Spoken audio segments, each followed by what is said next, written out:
From Tally to Cali. It's time to wake up. We're just going to go right to it, everybody. What a wonderful start. Seamless. Seamless. What's up, everybody? It is Wake Up Warchant, presented by... I don't know what's going on, Corey, but it's going to be a great show, I assure you of it. We got Can't get worse. Yeah. We got Michael Langston joining us at the bottom of the hour to talk recruiting. That's Corey Clark. I'm Aslan Hajavani. This is Wake Up Warchant, presented by the Corner Pocket Bar and Grill. And since we are live on a Thursday night, Warchant After Dark, we're also powered by our good friends over at Vitamin Energy, vitaminenergy.com. Corner Pocket Bar and Grill, Tallahassee, Florida, 2475 Appalachia Parkway. Check them out. Live music this weekend, Corey, do we know? I don't know. Probably. If there's not live music, the jukebox is always playing, and it's playing all the hits. So there's always music in Corner Pocket, whether it's live or otherwise.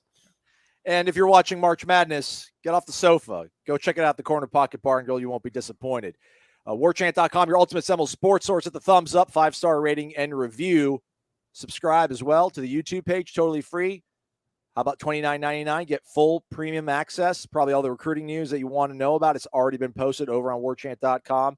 Observations from practice, whether it's Corey or Tom or Ira, are always available right afterwards. So we're just going to kind of buttress. Is that how we pronounce it, Corey? Buttress? Buttress, I think, is what you're looking for, yeah. Buttress the coverage with some of our observations, if you will. Corey, how you been today, man?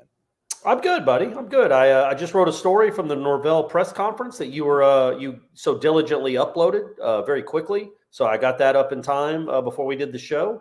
I didn't get to watch practice, though, because I'm up here in Atlanta watching the kid. And I do apologize, folks. Like I said, the reason I wasn't sure about doing a live show is because some technical difficulties with my microphone.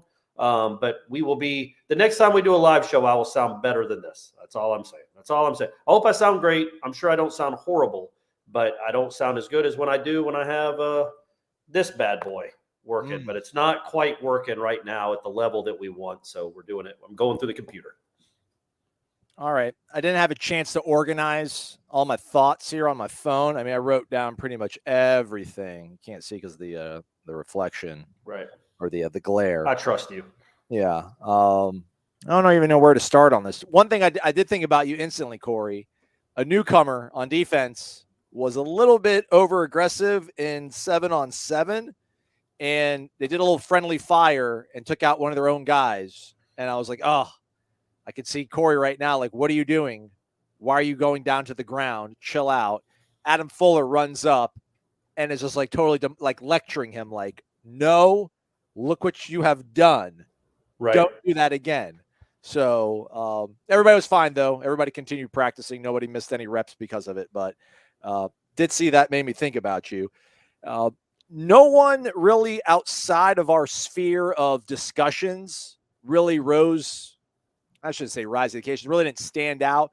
Man, Kentron, though, with another great day. Okay. I mean, he had a back shoulder catch that was just, I mean, I had to put a star next to it. It was a beauty, and I think it was from Jordan.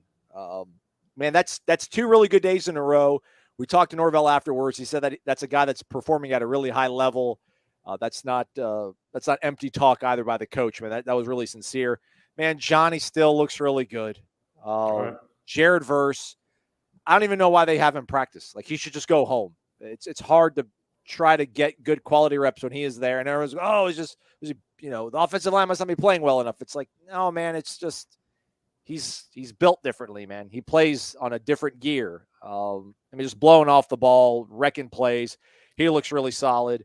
Otherwise, I don't want to pick on our guy, man, but a lot of what I have in here, yeah, man, I have back shoulder beauty to Kentron. It was caught on number 23. Johnny with a nice completion, reception on 7-on-7 on number 23. There was another play Kentron caught on number 23. So, Fentrell, get right, buddy. Come on, Fentrell. We need you, man. Lock down that other corner spot. That was a guy that we wanted to see a little bit more growth from this week. But we'll see if the scrimmage kind of opens things up. What did you take away from Norvell's comments, Corey? I mean, how much stock do you think he's going to be putting into Saturday scrimmage in terms of, I don't know, whether it's developing a depth chart or kind of figuring out roles for guys, whether they're new or returners? It sounded like the one on Saturday, the one coming up, the first one will be more situational. So it'll be, I think what that means, folks, is they do a lot. They won't just give the offense the ball at the 25-yard line and say, let's see how far you can go. They'll give them a 3rd and 8, and they'll give them a 3rd and 6, and they'll get without having to get it. And if they get the first down, they reset and do another 3rd down. That's kind of how situational stuff works. It's not just here's the ball at the 25, go see if you can score. It sounds like the next scrimmage they have before the spring game, the last scrimmage before the spring game will be the one where it's more like a real game setting. So, yeah, I don't know. I mean, yeah, obviously the newcomers is what you're looking for. I think you're really interested in the line of scrimmage, both lines of scrimmages. And if Portier, it's weird with 88, like, maybe we don't know what he is. I keep saying what he is, but maybe he's taken that step that we want 21 to take. Maybe they both will, and they'll both be really good. Who knows? But I just think these scrimmages in the spring, it's a really good gauge of the young folks. I don't know what you really learn about a Deloach or a Bethune or somebody like that. By the way, I thought maybe when you asked me what the most interesting thing was, it was something I wrote about that's on the site right now, is when Norvell was asked about Kalen Deloach. And he said he challenged him, like maybe to come out to practice with a better mindset or more intensity, it sounded like, because he was asked about how Deloach went hard on a special teams drill. And he's like, yeah, I challenged him yesterday. And he's like, he was the first one off the field. He was the first one running onto the field for 7-on-7 and 11-on-11. It was so that was, I thought that was a little illuminating. Like, okay, Kalen, it's time for you to be the captain. There aren't a ton of captains on defense right now, guys that have been there a long time that for sure are the talkative ones other than Jared Verse. Because Jackson's new, Fisk is new. I don't know that Bethune's the guy that's a real talkative leader, captain-ish guy. I think Deloach could be that guy. And I just think they want him to kind of embrace that role. So him talking about Deloach and challenging him in that regard was pretty ear-opening for me. I think I'm going to have to add Kalen Deloach's yes, sir, to the soundboard. So whenever somebody says something that I like, I'm just going to hit it and I'll be like, yes, sir. So his yes, sir is different than Jordan Travis's yes, sir. Yes, sir. Yes, sir. Yes, sir. Yep, when he's done. When Jordan Travis, if you're ever in a conversation with Jordan Travis, folks, and I pray that any of you are lucky enough to have that happen once in your life, when he's done talking to you, you'll know because he'll say, yes, sir. And then that's a wrap. Doesn't want to talk anymore. He's moving on. Check out those interviews after we're done with the show. Casey Roddick is up. Duke Cooper, Kalen Deloach. Casey Roddick, just an absolute delight to talk to. Really introspective, really insightful. Just talked about. I mean, I asked him, like, can you tell through it's been 4 practices in meeting rooms watching film just how good this offense can. He was like, yeah, absolutely. He's like, the way we play on the offensive line. He's like, with that quarterback, those running backs. He called Johnny 6'8". So I don't know. Maybe he grew. Maybe he's already grown one. We might need to put some tape on him. But he was just talking about how excited he is to play here. Says he sees competitive excellence, really high praise for what he's going up against on the defensive line. And he's wearing on his face, you can tell he was exhausted. He'd been worked out hard. So that's another really good part of what we got going on over on the YouTube page that you're watching here, everybody. But if you're listening to the podcast, go also check that out. Let's take some comments here from our folks on YouTube. How about our guy, Eric Angel? He dropped $2 and he came back and he dropped 20. So we do appreciate that. All right, Eric. Bills, y'all. I'm looking forward to the spring game. Go Noles. All right, cool. Thank you, Eric. What's the deal with typo? His first one, I guess, was let's go. Okay. I'm looking forward. Spring game. So okay. He threw $2, typo, and then he paid his penance by dropping $20. Good work, Eric. Good work. Yeah, I'm looking forward to it too. That's April 15th, right? We got 2.5 weeks, 2 weeks left until that, or 3 weeks, I guess, until the old spring game, which, by the way, is called a spring showcase. It's the Garnet and Gold Spring Showcase. So again, maybe not quite the game that we're used to seeing. We'll see. They'll probably play a game type situation for a half, and then they'll do some goofy stuff in the second half with a running clock. I'll let you take this one, Corey. I don't know if it was the Cameron Show talked about it, or was it a question that you guys took on headlines, but Cool Ranch, the lesser of the Dorito flavors. What? I don't agree with that at all. Nacho cheese. Come on, man. The blue bag is where it's at. I've always loved. For 20 years, the blue bag has been a part of my life. I'm up a Smirch Cool Ranch. Cool Ranch solid. Nacho Cheese, though, is the original. That's what everybody fell in love with Doritos. Right. Nonetheless, Cool Ranch asks, is Keziah Holmes closer to Leon Washington or Anton Smith? Skill set speaking. Huh. I mean, I don't know that is he close to either one of them? Like, I feel like those guys were a little, like, I guess they were put together. He's low to the ground like Anton and Leon. I feel like he's bigger than them, though. That they were a little squattier and like they're just thick legs, and he certainly, I don't think, has the top end speed of Leon or Anton for that matter. But maybe I don't know. Again, it's hard to tell, right? Cool Ranch. I like the name because he's not getting tackled. And what made Leon Washington so special was he was hard to tackle, even in space. He would make you miss. He could make you look foolish. And he'd put his foot in the ground and go. We don't really get to see that necessarily because we don't see how he breaks tackles yet because they're not tackling. So, maybe, I don't know. Well, to be determined. We'll wait till we get to see him run against actual tacklers. Some other standout moments from practice on Thursday, Corey. I'm trying to, again, go through my notes here and not, overwhelm or leave stuff out. Kicking-wise, man, it was pretty much a draw, it seemed like. Fitzgerald kicked in period 3 when they do the team tempo, and if they don't actually throw it into the end zone, they will like prematurely end that sequence, and they'll have the kicker come out. So it was him today on Thursday. He made the field goal. Then in between practice, I don't know, maybe period 17 or 18, Fitzgerald missed his up-close kick. It might have been 30, 35, but he made the long shot. It was over 40. I don't know just how deep it was, 40, 45-ish. And then Keltner was the inverse. He made the short one but missed the deep one. Okay. All right. And then when they broke for what they do, the final period of practice, they were doing a lot of like goal line stuff. Before they did the goal line, they did like one deep field goal. That one might have been close to 50 yards. Fitzgerald took it. It was short and to the right. So stay tuned when it comes to the kicking competition. But things you want to feel better about. Jared Verse had 2 TFLs in a row. The second one, he literally grabbed the sleeve. He just grabbed the sleeve of the running back and just like shook him like an old brother would shake his younger, like, where do you think you're going? Like, you're not going in. Just with one hand, stopped him. He's that impressive.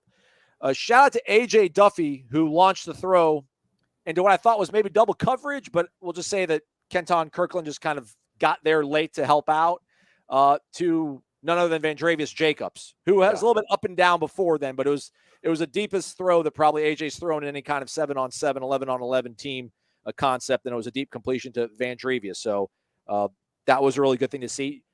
Daughtry Richardson in the drill that you were talking about the other day, Corey, when it's like 3 defensive linemen against 4 offensive linemen, won his drill. I mean, I've never seen Atkins that excited. Like, Atkins ran over, smacking his helmet, smacking his back. He was super stoked. And Keandre Jones drove Darrell Jackson to the ground. There you go, Keandre. All right.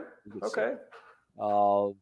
Back to the questions. Mike, and by the way, shout out to our guy Josiah back there, screening the questions, letting us know which good ones to take here.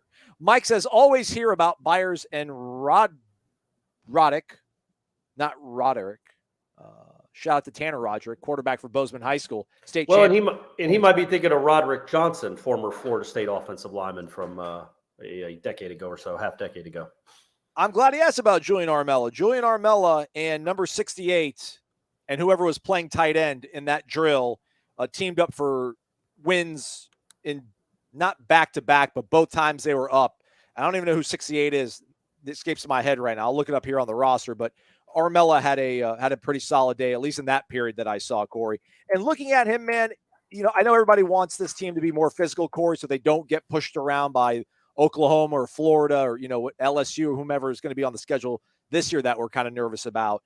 But, man, Julian Armella, you've talked about, we kind of maybe overlook him when we talk about a lot of guys, but he's in that mix. I mean, he's one of those guys that certainly looks like he has the right kind of body mass, the right shape, and has the athleticism to play at a high level. So it's really important for him to kind of maybe turn it up here a little bit as the scrimmage comes along. Yeah, no, he's looked fine as far as I can tell. I mean, he hasn't been dominant with the portions I've watched, but he hasn't been embarrassing either. I mean, I think he's holding his own and sometimes more than holding his own with the defensive ends and sometimes tackles, but mostly ends that he's going against. I will say, again, 3 years ago, Armella would be starting.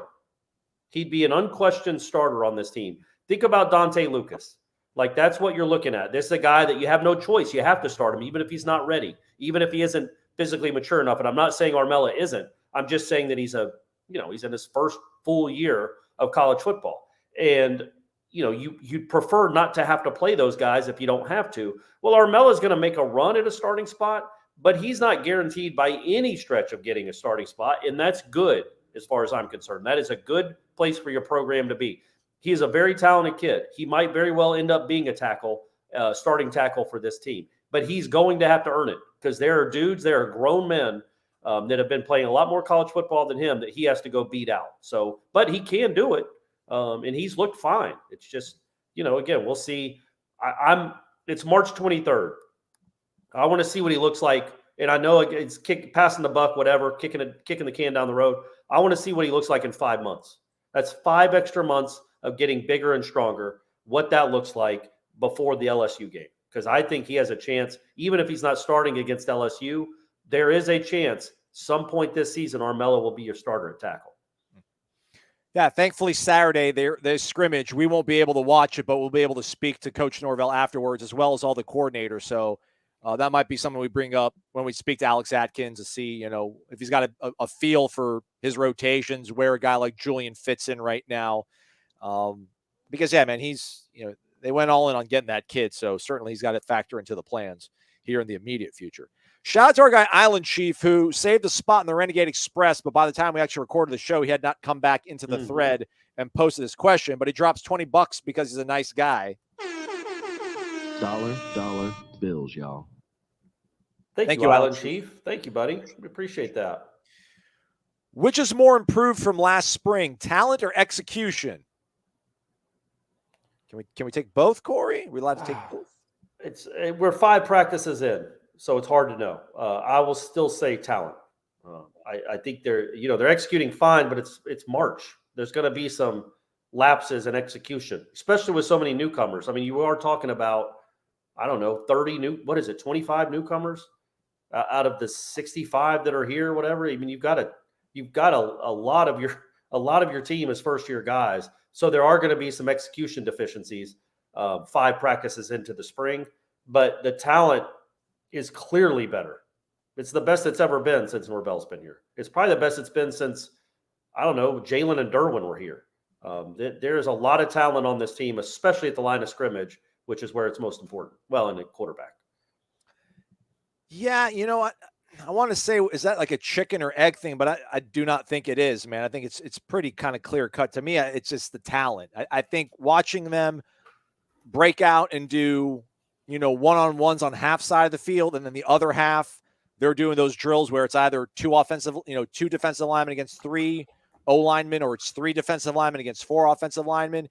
And they've got 2, they're on 2 different like quadrants of that half of the field, going back and forth, like Odell and Alex Atkins are walking back and forth. All right, next, you guys go. And it's high level performance from dudes that are physically capable and ready to play at this level. So, they're executing better, but I think it's because they have more physically developed, just ready-made guys that they brought in, whether it's newcomers. So for me, so far it's talent, which leads into the execution, right? Talented people execute at a high level. So that's kind of been what I've been able to. Well said. And they make coaches look smarter. Yeah. So thank you, Island Chief. Appreciate the question, man. Let's keep this thing moving here. This was earlier in the show. I'm bringing it up here. Thomas was asking, are they running punt return? Which they're always doing special teams. Today saw Ja'Kai, Azarie, and Vandrevius returning punts in the early periods. When they were doing the actual like full out, it's not 11-on-11 special teams, but they'll do, like 6-on-6 or something. Like they got 2 gunners each side and other people running down the field as well. I wasn't paying attention who was fielding the punts, but in those early periods where they're usually kind of working the guys they plan on using, Vandrevius, Ja'Kai, and Azarie. So those are, not bad to hold over, but hopefully Micah gets better sooner than later. I don't know. Are you worried? Are you more worried about who's going to return kicks or punts, Corey?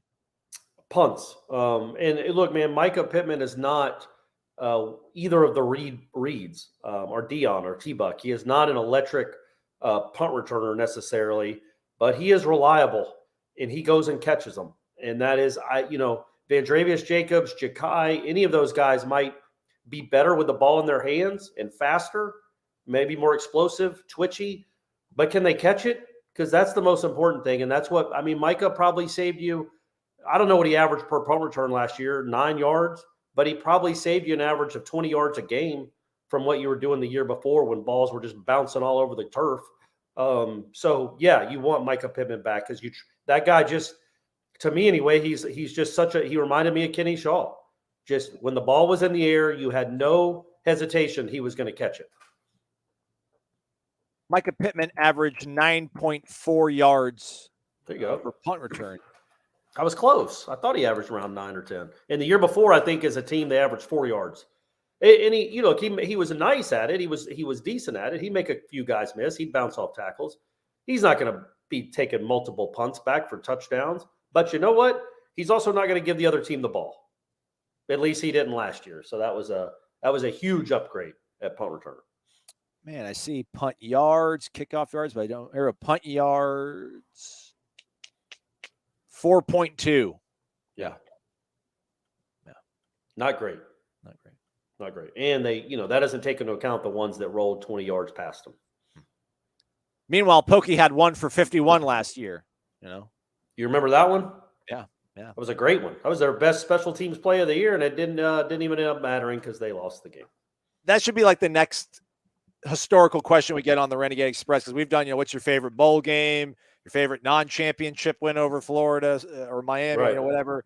It's going to be like best play and a loss. Yeah. Pokey, that was Mount Rushmore probably. That was up there, man. That was a great play. It was a great, the scheme of it, you mean. Like, there have been better, individual plays in a loss.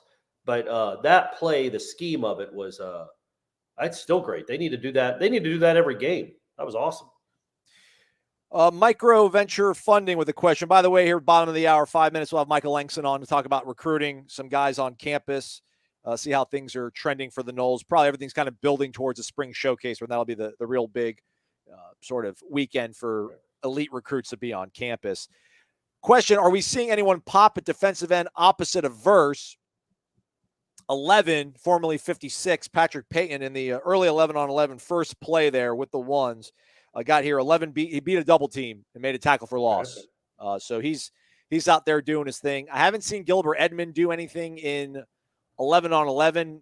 Again, I haven't been able to watch a lot of what they're doing. I'm usually focused on 1-on-1, 7-on-7. That stuff is just easier to tell who wins the rep, because the offensive linemen are all dapping each other up and the defensive linemen are all dapping each other up. And you're like, well, everybody's happy over here. Who won it? So it's kind of tough to tell. But, Patrick Payne's out there doing his thing. He seems to be the most likely candidate probably to help out with Jared, the opposite side, it seems like, Corey. Yeah, but I think Edmond's gonna play and play a lot.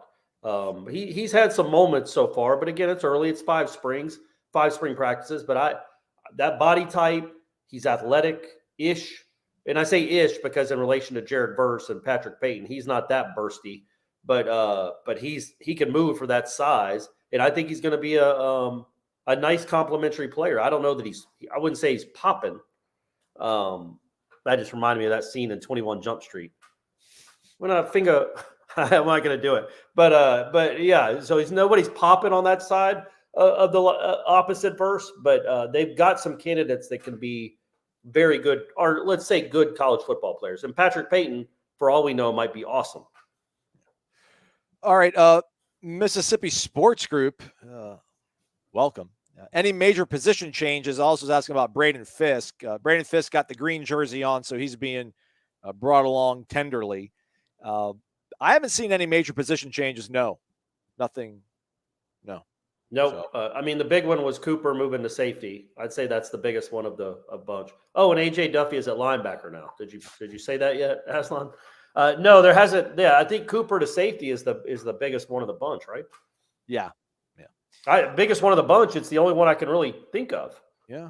No, no receiver has gone to play DB. No DB is playing receiver. No No linebackers moonlighting at running back. Yeah, they're pretty. Oh, the kid that switched from offensive line to defensive line, but he's who is it? Woody 51. Oh yeah, that was last year though. It was, and he has not yet caught your attention. I've seen Odell yell at him a few times, but he's learning a new position. He's still got a ways to go, in my opinion, before he contributes.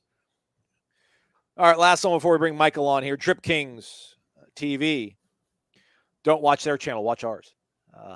How do you see Norvell using the tight ends? And out of the two new additions at tight end, which one is more impressive so far? Man, if I put this like up on my Twitter and like just did a screenshot of my notes and just showed you everything,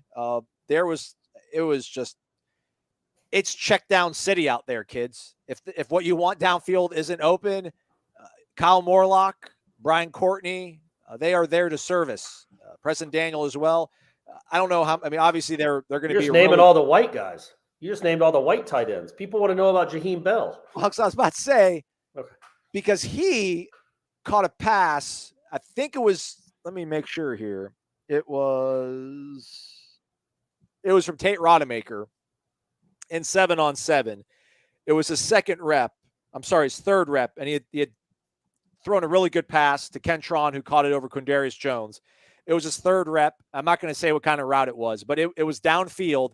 And my goodness, it was just literally on stride, over the shoulder, in stride, perfectly caught, perfectly placed to Jaheim Bell, and he was gone. And he ran the whole way. Norvell was chasing behind him, yelling at him like, finish. And he was going to the end zone. So, yeah, Jaheim Bell, in terms of making explosive dynamic plays, Jaheim has done that more so than Morlock. Both have been pretty consistent catching the ball, it feels like, Corey.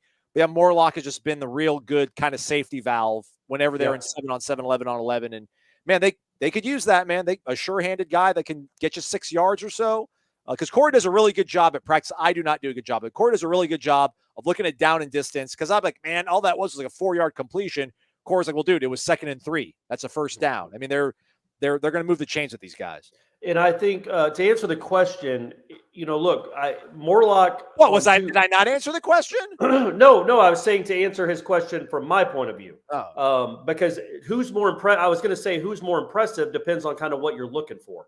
Jaheim Bell on a football field, running at that size and speed, reminds me of like how unique, unicorny Jared Verse is on the other side of the ball. They just don't make them like Jaheim Bell. That is a different dude. He is going to – so that in itself is very, very impressive.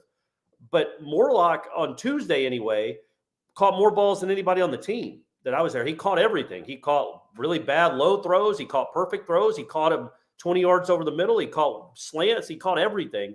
And at that size, he moves better than you think he would. I mean, he's 6'7". That's why he was so highly coveted. So those guys are very, very impressive. I knew Jaheim Bell was good. He played tailback at South Carolina. You knew he was athletic. He was a different kind of guy. But to see it in person, to see it move in relation to other college football bodies, it's different. He is a unique guy that is going to be used a ton. But Morlock, don't sleep on him. I think both those guys are going to be big producers in this offense. Marquiston isn't far behind him. They throw to Marquiston a lot too. I just think these two guys are different. One's 6'7", the other guy is an NFL, might be a 10-year vet in the NFL, can just do everything, just a Swiss Army knife, and they're both really impressive. It's like a thicker Anquan almost. He really is, man. And to say how they're going to use them, he's going to use them a lot. Bell, both those guys. Bell is a playmaker. Like Bell isn't a guy that's just going to catch four passes for 39 yards. He might have 4 passes for 106. Like Aslan was saying, he can get by DBs, and they're going to use him in the vertical passing game. And what I don't know about either one of them is the blocking. We haven't really gotten a taste, at least I haven't yet, of how good of blockers they are. But, man, they are dangerous in the passing game, both of them. They're going to be big targets and used a lot. I use Vitamin Energy a lot because it's energy with benefits. Tastes great, supports weight loss, and gives you 7 hours of energy, even more if it hits just right. Use the promo code WARCHANT, BOGO, When you go to vitaminenergy.com and anything you purchase on the site, you will receive an item of equal or lesser value for absolutely free. I mean, look at this stuff, folks. Everything. They got thermogenic fat burner energy shot. They've got a super vitamin mood energy shot, workout energy shots, electrolyte enhanced energy shot, which you need out there today, Corey. A little sticky. I'm a little sticky right now from being at practice, but I got my electrolytes in because I have my Vitamin Energy Sport Plus. So you all check it out. Gluten-free, no sugar, so you don't have that sugar crash. Non-GMO, made in America. It's also kosher as well. vitaminenergy.com. Shake it and take it. Use that promo code WARCHANT, BOGO, to get an item of equal or lesser value for absolutely. They also have the official apparel, Aslan, as I'm wearing right now. I mean, I'm wearing this bad boy. This is what I work out in. It soaks up the sweat. It's one of the, what do you call these? It's not a do-rag. It's like a headband. It's a sleeve. It's like a band. But it works, man. It works. And I wear this proudly every time I'm in the gym grinding. All right, well, let's go ahead without further ado. Let's bring our guy on here. If you want to know recruiting stuff, you should always be on the premium recruiting board at warchant.com. Michael Langston on that thing all the time, every day, giving you the latest. So let's bring him on in here. Michael, thanks for joining us at this late hour. I know you got a really busy sort of weekend ahead of you here, man, but thanks for joining us. How was your day over at Doak Campbell Stadium? It was good. It was good. Some more prospects, came over. 4-star Khalil Cummings was also there plays mainly DB and linebacker, but I think FSU likes him at DB. So he was there, stayed for a lot of the practice, and some young prospects as well. But man, it seems like every other day, I'm up there because there's so many talented prospects that are, coming through, especially, in the March 11th weekend, that was a big junior day with the Legacy weekend. They had a ton of kids there. So it's not slowing down. They're getting a lot of top recruits, and I expect it to be, hit a really high climax when you get to that, April 15th date where you have a lot of big time guys coming over for the spring game.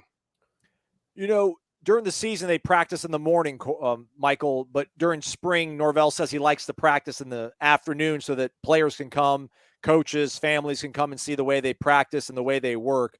Have you seen that kind of become a nice little kind of wrinkle to how they're recruiting kids? Are players kind of really enjoying being able to watch a full practice, see Odell get on somebody, see Alex Atkins get on somebody? Has that been a benefit? I think the one thing I hear a lot, Aslan, is the access that recruits get to the practices, like what amount of ways where they'll let them go around. Camden Pryor was telling me the other day, like, man, I was like chasing the wide receivers down because they're doing so many drills that I want to take back to me when I go to Lake City. And there's so much access, not just access for the media, but also access for a lot of these recruits where they want them right on top of whatever they're doing in the drills. They don't want them like way beyond. They want them very in whatever they're doing, whether it's drills, 11 on 11, whatever it is. They want them to be so they can see everything they're doing. So there's no real, it's kind of how they recruit. It's kind of like they don't want any secrets. They don't want any, hey, this is fantasy land, but when you get here, it's going to be hard. It's like, this is how hard it's going to be. Get ready for it. If you want to be here, be here. But if you don't, go somewhere else. This is FSU, and they want to lay out exactly what they do. And I think a lot of recruits and their families really like that. We put a story up probably a day or so ago about, a kid that visited a 5-star defensive lineman, Lonzo Blunt, that visited. Mom was absolutely blown away because they're so in depth in personal relationships, but also telling you exactly what it is here. Not, hey, this is what it is. Here's the red carpet. But when you get here, they're all shocked that it's really tough. So I think they do a really good job with that stuff. And Michael, is it normal for a school to have so many, like we're out there at practice and there'll be, 15 different high schools represented, and coaches from all over the state are dropping by, and not all of them have like top flight prospects that Florida State's interested in. It's like they'll just host anyone because, hey, 3 years down the road, they might have a guy. But right now they don't have anybody, but they're still letting them come in and watch practice, even if they don't have a prospect to recruit. These high school coaches are very enamored by, stuff they're doing, the way they put stuff in principles, the way they utilize it in their practice. And I think that's really attractive to a lot of high school coaches. Yeah, there's a lot in there. I think you had a big, nice size South Florida group came over just to watch a practice, just to get there. A lot of young kids, but it's about just so they can visualize what they're doing, and the coaches can see the stuff they're doing. I think they have a coaches clinic next week on April 3rd through the 5th. I expect that to be massive. I expect there to be a massive group because I think a lot of these high schools are very enamored about, okay, what's your secret? What are you doing, Mike, to turn this around so fast? I think high school coaches want to see this, and two, they do such a great job of developing relationships with a lot of these high schools. That's very big to Mike ever since he's been there. That the relationships are strong, but also making sure their product is an open product to everyone to see that, hey, come by anytime, we'll show you whatever, and they'll talk ball with anybody. I mean, sometimes there's kids in there for 6 hours just talking to Mike and the staff about ball and what they can do to help their program. So they're very big on that stuff. It's not just, hey, let's get the big 5 stars in there and we're just focused on you, we don't care about the coaches. Like they really care about people seeing their product, not just us as a media, but also high school coaches and abroad. They want people to see just as how we do things. Yeah, they were part of that Nike coaches clinic going around the state. And I'm sure that curried a lot of good favor for Norvell and his staff before spring football started. So I know the spring showcase, that's the real big sort of weekend for spring, Michael. But what do you anticipate this weekend? I mean, I know there's a scrimmage going on, so I imagine that might bring some guys here. Are they focusing on 24 guys, or is it going to be 20, 24, 25? Is it going to be give us maybe a couple names to kind of keep in mind? Yeah, there'll be several. I think they'll have around 15 to 20 talented prospects for the scrimmage coming up. I think a lot of kids want to watch that as far as just the way they run it, the pace, the tempo, what things they do differently with their just their offense, and then defensively just showing some things that people maybe have not seen about FSU as far as their product.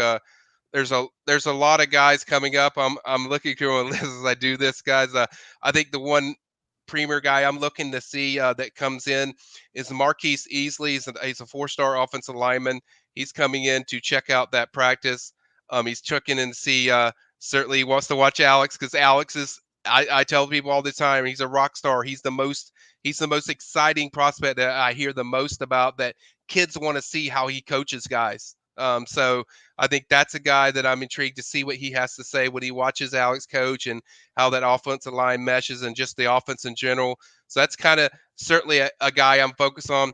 Hubert Calisti, he's a tight end from Louisiana. He's a guy that's coming over. I will have a full list coming up probably in the next day or so for that Saturday. But I expect it to be some talented guys in there. I don't think it's going to be like the level what you'll see at the spring game. I think it's going to be heavy there. But I think you will see some guys come in to check out that spring that maybe have not seen either FSU practice or just an in-depth look at FSU. So I think you'll see a lot.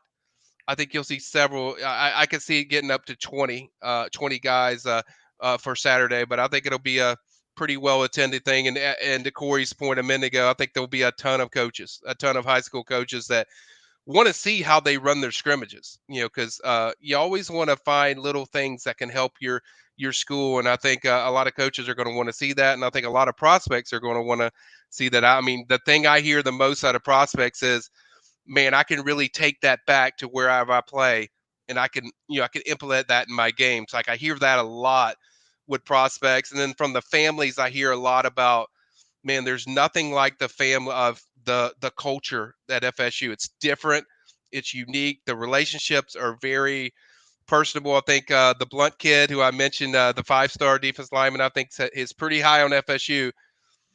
He mentioned how only 30 or 40% of the visit was about football. He said the rest of the stuff was like stuff outside of football, things you can accomplish of off the field, whether it's whether it's your academic stuff or just things outside of football. And I think that's a very unique quality that FSU has really sold from the start ever since Mike's been there. And I think that's a big deal with them. And it's good that, okay, your product has changed. You're getting better. You're getting where you need to go. You got a 10-win season, but you're not changing your approach of relationships. And I think that's important because sometimes people get away from that. And I don't think FSU has. I mean, I think that FSU's made that top priority to them. Thomas, doesn't have the super chat working, so he's going to Venmo me some money. I'll give it to you, Michael. Who's the next kid you think that could possibly commit to Florida State? Whew, man. Yeah, that's tough. I would say Jason Zanamella for me. I think that he's coming for the spring game.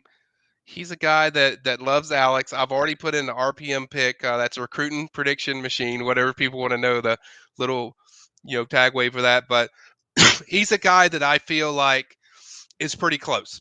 I think I could see him popping for that spring game. He's a guy that I focus on. I think another guy is Jonathan Daniels. I think he's very high on. Also, Alex Atkins, another 4-star. I think he's a 5-star now on 3. But those two guys really jump out to me. I would throw out BJ Gibson. He's also expected to be back at spring game. He's a 4-star wide receiver. So I think you see a lot of trends that I'm still getting used to of the way kids talk about these high level kids are talking about FSU, where they're talking about them like a top 5 program. And it's like I still have to get used to that because I'm like, it's like you had 1 year, but it's how dramatic things can shift when your product is in control and the organization's there, the preparation's there. And when they see you beat a team like LSU, they see you compete against teams that are really good. They see you beat 2 of your rivals in state. I think it's had a dramatic effect, and there's a lot of jazz and excitement about FSU recruiting right now. Corey, do you drive through Wilcox County between Tallahassee and Atlanta? I was trying to I don't know where Wilcox County is. No offense to my man BJ Gibson. I hope I get to cover you for the next 3 or 4 years, buddy. But I'm not quite familiar with Wilcox County. I'll tell you this: it sounds small. It might not be. It might be a metropolis, but Rochelle, Georgia, sounds small. Last one for you on your way out here, Michael. Thomas is Okay. also wondering over under 3.5 for 5 stars in this class. I'd probably say under right now, but I will say this: it's going to be close. So I think it's a lot closer than I probably would have predicted, but I definitely think they can get to the 3 mark. But I think 2 is very Safe. very, very real, very Okay. real, very, very good possibility. So I think I've said this to several people, like, I don't remember this amount of flux of talent coming in like this in the spring since maybe the 2010 and 2011 years of Jimbo when he first started, where kids are just rolling in. And even now, it's probably even at a higher level than that was. So they're doing a tremendous job. Certainly, they're getting elite guys, not just elite guys like 4-star guys. We're talking like 5 stars. I mean, there's been like 6 or 7 on campus. So I mean, that's a big deal, and it says a lot about, the way people view FSU in this program. But as Corey and everyone knows, you got to keep winning. You got to keep showing the product every year consistently, and that's how FSU's built this on their product. They had to do things differently. They aren't blessed with a guy that had ties to the state of Florida and Mike Norvell, like, Miami or Florida or these other places. Like, they had to go out there and relationships and show their product, and they've nailed it. And I think certainly it's going to be a very good recruiting class for FSU in 2024. 15 seconds. Charles Lester, are we still doing good? I like their chances. I've already put in a pick for him. I really like where FSU sits. I think FSU's in a strong position for Charles Lester. Look at that. He's perfect. He could be on TV with the way he's got his timing set up. Michael Langston, everybody, go check out his work on the premium recruiting board. If you're a Warchant member, he's on top of it, answering your questions at all times, because that's what Michael does. He'll be over at the Moore Center catching up with all the recruits too. So go to warchant.com to check out the latest on that. Hit the thumbs up for Michael too, y'all. He's working hard. Thank you, Michael. Thank you, bud. Thanks, Michael. You got it. Man, Michael's little trivia about Charles Lester. He goes to the same high school that the former Shanna Clark went to. Sarasota Riverview. Yeah, that's alma mater of well, she's not Shanna Clark anymore. That's that was her loss, but for a glorious 10-year stretch, she got to have that name. What a wonderful name. Oh man. Yeah, hit that thumbs up if you're just joining us, everybody. We appreciate it. Just pings the video out, shows everybody how cool we are, and they all come hang out. And then we get more friends, which is what we all want to do here in our lives. Let's see what else we got here. Greg Turner, do you guys think Travis J breaks the rotation this season? Yes, I think I do. Greg Turner, I think I do. It's 5 practices in. We'll see. But I just think he's going to be in the rotation this year. I think he's here. He's stuck it out. He's making plays in practice. Looks pretty good. I think he's going to be in the rotation. Seems he's finding the ball quicker. That's all I can. I mean, that's the only way I can really describe it. Like he's just got more bounce in his step. Seems, I don't know if it's confidence or just knowing what is to be expected, or maybe just out of his head and playing loose and free finally. But you're just kind of seeing a little bit more of that athleticism of his kind of bubbling to the surface. Our guy D Hobbs says he just got his 2 cases of vitamin energy in the mail. Tastes great, gets the job done. Love it. Thanks, guys. Go Noles. You got a D Hobbs. I had my sour apple today before my workout. It's good. It was clutch. That's the workout one, right? Yeah. Yep. Gave me that boost I was looking for. Solid. To walk because I can't run. That's still a little disappointing, but I got my boost to go do some old man power walking. Did Cool Ranch ask? Did he ask about Keziah? He's the one. Yeah, he went with. I mean, he's. Hakeem Williams closer to Keith Gavin or to Cody Fagg. I don't have a comp on Hakeem. I don't know those two guys. I don't know. Maybe a little bit more explosive Keith. I mean, they both are impressive specimens. Hakeem he had a good catch again with Brock Glenn during 11 on 11.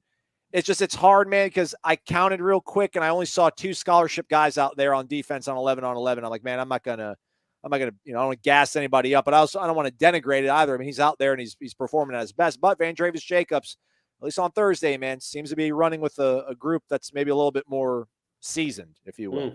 There you go. Well said. And I can't answer that. I don't know. Let's hope he has a career closer to Dakota.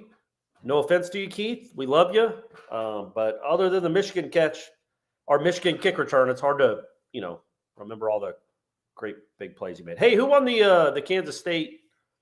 It's an overtime, and it's tied at 92 right now. How much time's left? A minute and a half. Oh, man. I can kind of see it out the corner. My TV is not organized the right way. I kind of have it going on here. Yeah, it's we got some stuff rolling on it, so I hope it works out for all of us here. Let's also see Justin Priest, big macro question. What are your expectations for the season based off what you've seen and what is to come game day?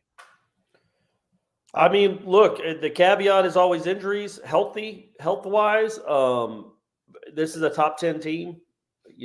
What does that mean? 1 loss, 3 losses. I mean, you're going to have to play the situations really well late in games, at least a handful of times. But if they get a few breaks and if they play well when it matters, and it all matters, but in those clutch situations late, I mean, I think 10 wins is very, very realistic. And 11 wins is certainly doable as well. I think they're in that neighborhood of, if I was setting their over-under of wins, I'd probably set it at 9.5. But I think it would go, I think people would take 10 so much that it would go up. If the over was 9.5, if that was where the over-under was set, I would take the over. I guess that's a better way of saying it. All right. Speaking of over-unders, it is March. March Madness is made that much better when you go to mybookie.ag and use the promo code WARCHANT. That WARCHANT promo code will get you a cash deposit bonus instantly to your account. I think I've given really bad information to our people at home, Corey. So is there anything looking ahead to tomorrow's game, San Diego State, Alabama, Miami, Houston, Princeton, Creighton, Xavier, Texas, or any of those games you want me to focus in on so you can give some keen insight, some Oracle knowledge? I just think Miami plus 7.5, that's free money. I can't believe they're that big of underdogs. I mean, Houston might not have their best player. If they do, he's going to be banged up. The Sasser kid, right? He got hurt. And yeah, Miami's experienced and good. And they were in the Elite Eight last year. So they're not going to be, shying away from the stage. So I think that's a big number to me, man.